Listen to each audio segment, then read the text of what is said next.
ঘড়ির কাঁটা ঘুরে গেছে পেছন দিকে। ইতিহাস থমকে দাঁড়িয়েছে সভ্যতার তীব্র দুপুরে মধ্যযুগীয় অন্ধকার।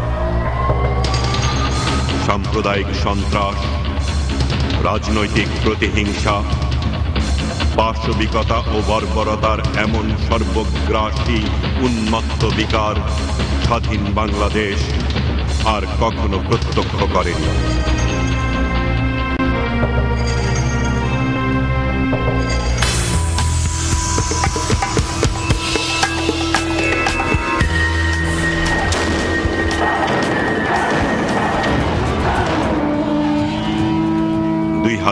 থেকে 2006 সাল কি ঘটেছিল বাংলাদেশে?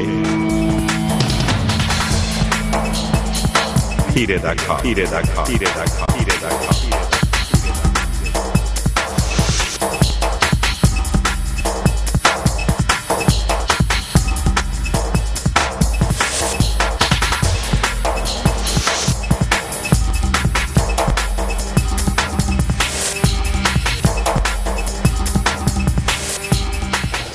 আর ওই শেখ আব্দুর রহমান ছিল, লম্বা মানুষ, ফর্সা, ওই মাথায় একটা লাল রুমাল দেয়া, ওই কুঁজার মতো।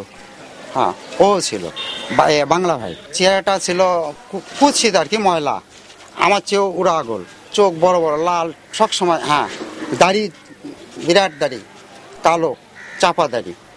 এবং বাংলা ভাই নিজে আমাকে শাস্তি প্রদান করেছে। এইরকম টাইমে আমাকে নিয়ে যায়। হ্যাঁ, ক্যাম্প নয়, ওই ক্যাম্পের থেকে বাড়িকে নিয়ে গেল, চোখ বেঁধে নিয়ে যা দেখি, খুলে দিল। দেওয়ার পরে একটা আমের বাগান আছে গোলাকৃত, ওইখানে নিয়ে যা, ওটা শনি হবে এখন, বুঝছেন? হ্যাঁ, তারপর আওয়াল ছিল আমাদের পার্শ্বেই বাড়ি। তখন যে ওরা এখানে থাকাকালীন অবস্থায় যেটা একটা ভীতিকর একটা পরিস্থিতির সৃষ্টি হয়েছিল, সে ভীতিকর অবস্থার কথা যদি একটু স্মৃতিচারণ করা যায় তাহলে তো এটা হওয়ারই কথা। আমরা 3টা পরিবার ছিলাম, 3টা পরিবারের আনুমানিক মোটামুটি 15.5 লক্ষ টাকার ক্ষতি করেছে। হ্যাঁ, মানে আমরা যে পড়ে গেছি, এছাড়া আর আমরা কিছু নিয়ে যেতে পারিনি। কারণ সেটা আলমগীর কবির ভালো জানে, এবং এই এলাকার গডফাদার হচ্ছে আলমগীর কবির। আগে মনে করেন সরবরাহ তৈরি করলো, আলমগীর কবির ধরে নেন।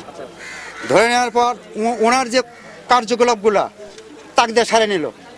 নেওয়ার পর যখন ওদের সাথে মানে মতানৈক্য সৃষ্টি হয়ে গেল, তখন জিএমবি সৃষ্টি করলো, ওরা ওদের আবার উৎখাত করছে। এই তো ঘটনা। তোরা আশ্রয় ওরা খুঁজেছে, হয়তো টার্গেট করেছে যে ওই এলাকাতে অমুক জায়গাতে যে আমরা যদি একটা আশ্রয় কেন্দ্র করি তাহলে হয়তো ওই এলাকাতে আমরা আমাদের ইনফ্লুয়েন্সটা বাড়াতে পারবো। এই যেমন চোখে দেখলাম জিএমবি, কথাটা বুঝছেন? তারা হকি স্টিক নিয়ে বা ওই গাড়ি টাড়ি নিয়ে বিভিন্ন জায়গায় টহল দিত। কারণটা জানি, যে জোট সরকারের মদত হিসেবেই চলেছে ওরা। যে মানে জিএমবি সেই সর্বহারা, যে জিএমবি সেই সর্বহারা। না, প্রশ্ন ওর সাথে ঘুরেছে। কার তাগিদে ওনারা আসছেন, আবার কার তাগিদে চলে গেলেন, এ সম্পর্কে কিছু বলার আমার জানার বাহিরে। এটা কারণটা জানি, যে জোট সরকারের মদত হিসেবেই চলেছে ওরা। প্রশাসন যার পিছনে আছে সেই সরকারের মানে ছাড়া তারা চলতে পারবে না। আমি সেই সময় থানায় এসে কোনো সেট পাইনি, করছে মেয়ে জীবন বাঁচাও। যখন ওই কথাটা হয়তো চিন্তা ভাবনা করে যে কি অবস্থা তখন গেছে, এই যে অতীত সম্পর্কে যে একটা স্মৃতিচারণ হয়, হলে যে অবস্থাটা মনের মধ্যে হয়, এটা হওয়া তো স্বাভাবিক। আমার দাবিতে সেটাই, যে যেভাবে বাংলা ভাইকে শাস্তি করা হচ্ছে, এদের দোষরকে সেইভাবেই শাস্তি দেওয়া হোক। তারপরে আবার যখন আমাদের মাদ্রাসা আমরা খুলতে যাচ্ছি, হ্যাঁ, ঠিক তার 2 দিন আগে ওনারা এখান থেকে সবাই চলে গেছে। আমি কারোর প্রতি কোনো অন্যায় আমার হাত দ্বারা বা মুখের দ্বারা, কথার দ্বারা কোনো অন্যায় করিনি। অপরাধ ছিল আমি ওই যে আওয়ামী লীগ করি। 2001 সালের ইলেকশনের 2 দিন আগ থেকে 2006 সাল পর্যন্ত